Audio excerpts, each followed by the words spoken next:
Monopolista. Malo su sitne slova, ne vidi se. Ne mi oči.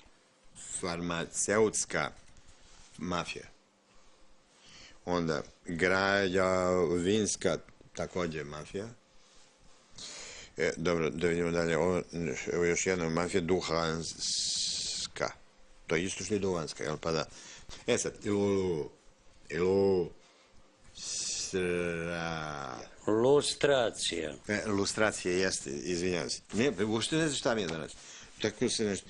Megastaza. Metastaza. Jeste, upravo ste i to. Meta sa 90-ih. Tako je, tajfun. Piše tajkun, greška. Ali dobro. 6. oktobar, pljačkam, banda podzemlje, korupcija, rupa.